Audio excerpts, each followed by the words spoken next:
But for a guy acting and building a career as a street guy in the rap industry, image is everything, so he had to take matters into his own hands. And this dude was in like a white Canadian teenage drama TV show, so he had to put up the peace sign, man. I'm aiming for the greatest. Niggas always told me I would make it. Man, come on, she loving on the fragrance. YouTube, it's your boy Relly, man, back with another video, today we're watching My African Brethren, Tunde.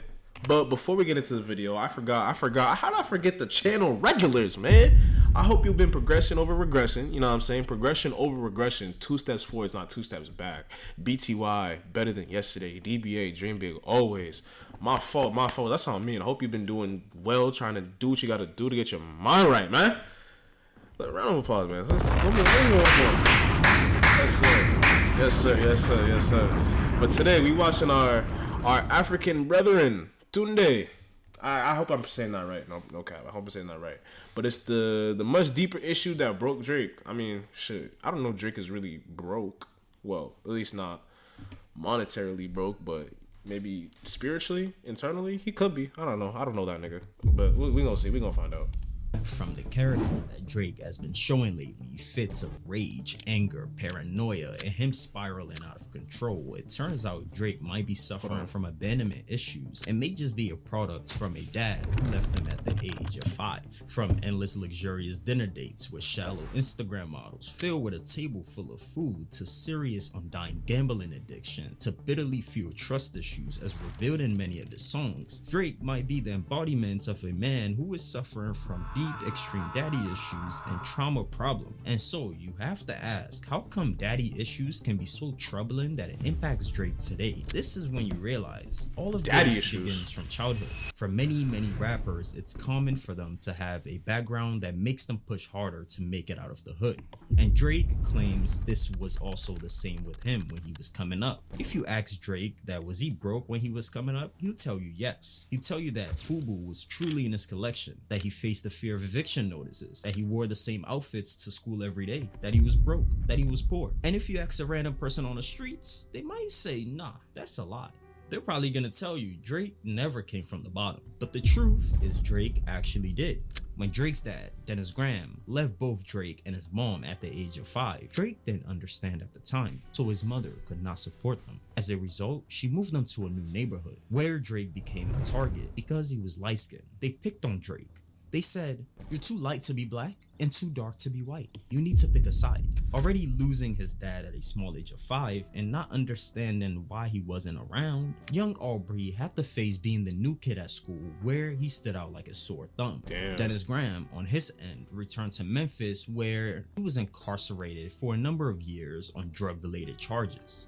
His mom did everything she could to provide for them, but it wasn't easy. At some point, they never even had their own house. Where they lived was in a shacked-up basement on the first floor of somebody else's house. But while in this predicament, they was about to get out of it. Drake spent time plotting how he would get out of this life. Whenever he could, he'd leave the house to go look for a job, but there wasn't much he could do for money. He'd come home to his mom, smoking cigarettes to escape the pain of Dennis leaving. And even though he asked her to stop, she wouldn't. So wait, what age was Drake when he started acting? Because I thought he started acting when he was like 9 years old, 10 years old, but maybe I'm wrong. He knew he had to do something about this. Drake bagged Degrassi. For a while, this was good because Drake can now put money aside for his mom and him. But with this new character named Jimmy that he now had to play on television, Drake hated it. In Degrassi, Drake played a character named Jimmy Brooks, the major black member of the cast. At some point, Jimmy gets shot and then he becomes paralyzed, and it stuck him into a wheelchair for 2 seasons. While doing this, Drake was rapping at the time. Drake dropped Started From the Bottom, his first project, and even many other songs. But for a guy acting and building a career as a street guy in the rap industry, image is everything, so he had to take matters into his own hands. And this dude was in like a white Canadian teenage drama TV show, so he had to put up the peace sign, man. On a random day between the seasons, the writers received a letter from a law firm in Toronto. It was from Aubrey. The letter read, Aubrey Graham will now return to Degrassi season 6 6 as Jimmy Brooks unless his injury is healed and he's out of the wheelchair. And the writers were pissed. Who did Drake think he was at this time? They brought him down to the studio, sat him down, and explained to himself. And Drake completely denied that he sent the letters. What he did say though was, all my friends in the rap game think I'm soft because I'm in a wheelchair. Literally. But the writers, they didn't see it that way. To them, they thought it made him look even harder. They convinced them in the end, saying, you know how many kids are in a wheelchair wanting to act? Pretty much convincing Drake that it was okay. But from Degrassi, it was up from here. Drake now had a car. You guys want to go for a ride? We can go for a ride. They probably manipulated him. Realistically, they probably manipulated him into wanting to stay, being like, you're pushing a good message, even though they are that, you know what I'm saying? Like, it is good for people in wheelchairs knowing that they can act if they have those dreams of that. But deep down there, they don't want to recast him, bro. Come on, why would they want to recast Drake? Maybe, I guess. It's a 2004 Acura TSX. It's a nice first car. Him and his mom had a nice living room with couches and TV. This is the living room, and it's nice and elegant, and I kind of leave this alone. It's too much for me. This is our dining room, and here's my mother making notes as usual on probably some. They had an entire stacked fridge. This is our wonderful fridge. This is all the Degrassi money? With stock because, you know, there were people over today, so. And instead of him living in a cramped basement with his mom, he now had an entire room to himself. And through here, this is my living room. I like a chilling vibe. That's my favorite thing about this basement. I made this table. Got Barry White, Frank Sinatra, Notorious B.I.G. Everybody around this table has basically inspired me to get into music, particularly Pharrell. He's like one of my idols. But as you guys know, superstar, selling stadiums with millions of followers, a truckload of hit songs, and a barrage of daddy issues. And this is my dad, and him and my uncle worked with Al Green. That's basically why I do it. I mean, he taught me everything. So, thank you, Dad. I don't get to see you that often, but, you know, my love is always with you. But before we dive into the daddy issues of Drake, from an external point of view, I want to show you what happens to a child who's dealing with an absent father. The story of Marcus. Take the story of Marcus, whom his dad Victor also left him at the age of 5. For Marcus, studies showed him to have a tough time when growing up. And this can already be seen with Drake and the bullies that we talked about earlier. Studies also show Marcus to have trust issues, trouble keeping relationships, battles with feelings and emptiness. And without a dad to steer him, Marcus would dive into women and gambling, truly showing how deep absence can cut. But in what ways do these theories even relate to Drake at all? Drake's women issues. If Drake wants to go on a date to impress the woman, he would rent out the entire Dodger Stadium for a cozy little dinner date with any woman of choice. Apart from the mother of his child, Adonis, this one is named Joanna Leah, and she pretty much is your typical IG model with the same lip fillers, the same BBL, the same plastic surgery face, and you know the rest. So we have Drake, who's I don't know what y'all, but I like I know what y'all, but I like him natty, man. I like him all natty, man. I like the natural Galdem, you feel me? I don't like the filler with the fake this, the fake that, bro. Like, let me just see you for who you are with no makeup, bro. Is that too much to ask for, bro? Is that too much to ask for? Is that a lot? Out an entire my greedy chat stadium to take her out on a date and impress her. Candlelight flickering, champagne on ice, glasses clicking. Basically, he rolled out the entire red carpet for her. Even when a drone catches them in the act, he doesn't flinch. To him, this is a regular occurrence. He's locked in and he sees her as the one. After that, they'd be spotted out courtside at basketball games, chilling with LeBron, mingling with the elite. To the world, it seemed like Drake had finally found his woman, but just as fast as it all started, these shallow relationships all seemed to vanish into thin air. Another chapter in Drake's playbook, 42 women that he's tried proposing to. So what is this deal 42? Lucky Jackie Rob? Maybe it's trust issues, maybe it's just a fear of abandonment, the same one he's been carrying since his dad left when he was just a kid. When you look at Drake's relationship, you see a pattern. He's quick to put women on a pedestal, making them feel like queens, only to tear them down when things don't go his way. Same thing he did with Rihanna. At first, I think that's corny. Had the chemistry, the spark. But it wasn't long before his insecurities started showing. One minute he's professing his love, the next he's taking shots at her in fear of heights. In some cases, it even gets really bad, like his relationship with Sophie Broussard, the mother of Adonis, Drake's son. From her IG page, you can tell that she's a bad girl. And with the other rappers, with what Yo, what do you mean by that? they say, we can tell why Drake hid Adonis from the rest of the world. You have Pusha T dragging Drake in the story of Adidon, saying Sophie knows better, ask her. Cleaned her up for IG, but the stench is still on her. Sophie knows better as your baby mother. Cleaned her up for IG, but the stench is on her. Even ASAP Rocky will have something to say about her in show of hands, dropping a bomb saying ends in their feelings over women. What, you heard of something? I smashed before you birthed, son. Flacco hit it first, son. Smash before you birth, son. Flacco hit it first, son. Meaning that ASAP was in there making some beats, some hi-hats, maybe some 808s and electronic claps before Drake made a move. And from the looks of things, ASAP hasn't been the only one pointing out Drake's choice in women. With Sophie, she used to be a video vixen where in certain songs of Busta Rhymes, she's dancing, swaying her hips around in a much enticing rhythm. And if you know anything about the industry, rappers love sharing, and as you can tell, she might need the funnel the way they keep passing her Damn, her around. nose. So imagine Drake's kid growing up and kind of realizing that his mother is a quote-unquote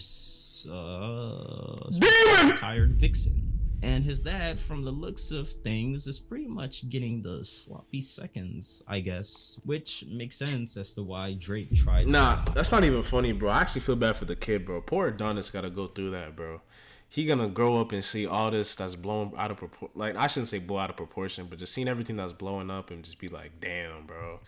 It's like, it's sad, bro. It's sad. It's like Speed's brother. Y'all see Speed's brother was like, because think about it, because he's just gonna be Drake's son. You know what I'm saying? He's never gonna be like his own man. Hopefully that doesn't happen to him. He's only a kid right now, but I remember I seen a clip of Speed's brother, and he was complaining, saying how like he hates being his brother, but it was something along the lines of, it's just like, that's all people come up to me about. It's like he struggles with like real friends and doesn't even like streaming for real, and it's like, damn, bro.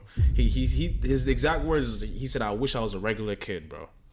That's all you wish for the youth, bro. Let them be regular kids, enjoy themselves, bro. That's all you can really ask for, bro. The whole affair. So why does Drake even keep setting himself up like this, right? Why does he keep messing with Instagram models who have nothing better for him? This is when you realize that the absence of a father can take on the development of children, where many would admit that they struggle with the feeling of abandonment and low self-esteem, where some turn to drugs, alcohol, risky sexual activities, and unhealthy relationship like Drake's of been formed. fatherlessness. And besides Jesus. this, of course, what other destructive behaviors might Drake be turning to obviously numb the pain of fatherlessness? Well, like drugs, Gambling addiction.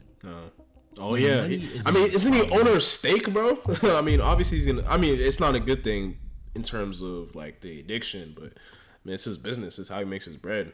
What do you do with it? Most rich people might tell you it won't make you happy no matter what you buy. But the look on Drake's face after winning $17 million playing Russian roulette says a lot.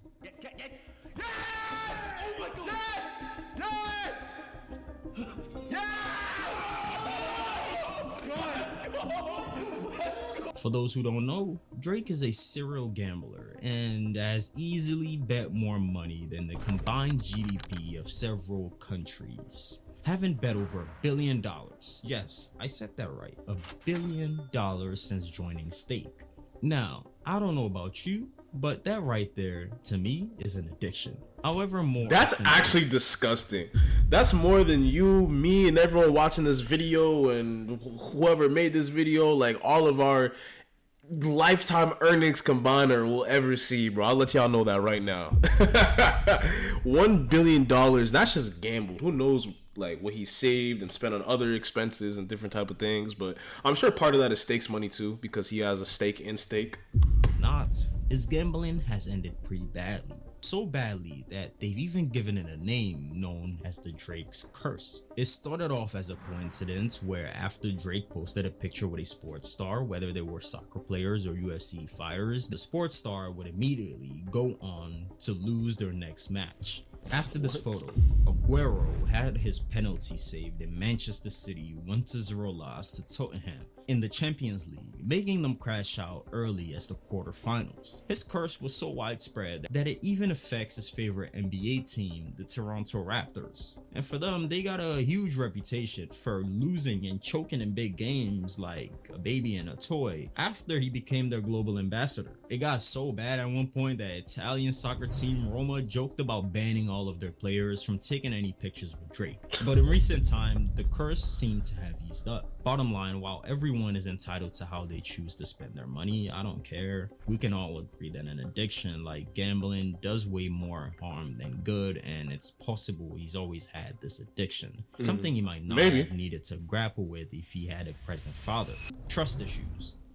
But isn't his dad in his life now? Like I thought his dad got out of jail when he was like a decent age. I could be so wrong, but maybe I should watch like a documentary or something. I don't know. Drake's life of luxury and fame might seem like the ultimate escape, but under all that glitters lies a lot of pain. Failed relationships and gambling are just the tip of the iceberg, masking deeper issues rooted in a troubled childhood. And you can hear these issues in his music too, where in Marvin's Room, Drake questions if love is even real, showing his fear of getting hurt, while in Fear, he reveals a struggle with trusting other people. Nearly every album has a track where he's dealing with some type of inner demons or something. Yeah, no That's songs normal. hit harder than Trust Issues. It kicks off with scenes of indulgence, partying, obviously, drinking, women, and a lot of money. But as the song progresses, we see that this hedonistic behavior that Drake lives serves only as a mask for a much deeper insecurity. In one verse, he even admits to using substance as a way to cope with this pain. Why? Because maybe he'd rather escape the reality than maybe deal with it, which seems to be the story of Drake's life, I guess. I think money just solves money problems, and we can see this because no matter how much activities that he indulges in, it's not really bringing him any true happiness. And maybe that's why he likes to flex a lot and likes to say, oh yeah, I'm richer than you in every situation he can, just because that's all he has. There's no character within him to, that's my take on it. No, that's facts. That's facts. Because people be saying like money and all the material stuff, it just feeds your flesh, bro. You're just feeding your flesh. You're not feeding your soul, your spirit, or anything like that. So, I mean, you could have all the money in the world, but that doesn't mean you're gonna be happy. That means financially you're secure, but what does that really mean for your inner deep character, like Tunde just said? That's just the truth of the reality. I think people put up these images and these personas of these fake lifestyles, thinking like, oh, look at me. You look at their social media, it's just a human highlight reel, but really internally there's nothingness, there's darkness. Like I'm not even saying that to belittle other people. It's just a fact, bro. That's why it's good to just have a small circle of people you trust and who you love, and you can go to at all times, bro. You just stay within your circle, bro. You know what I'm saying? But with that being said, just keep doing you, bro. Dream big always. BTY better than yesterday. Make sure you exercise, drink water, do all the essentials that you need to do to make sure that you're good. You know what I'm saying? Because you put yourself first. You prioritize yourself first, bro. Make sure you're good and the people around you are good. You know what I'm saying? But I'm going to see y'all soon. Till next time, stay blessed. Hey, you made it this far. Pull up to the Twitch. Link in the description. They can't stop me. They can't hold me. 2-4, bitch, I'm great like Kobe. You ain't gang, you remind me of the police.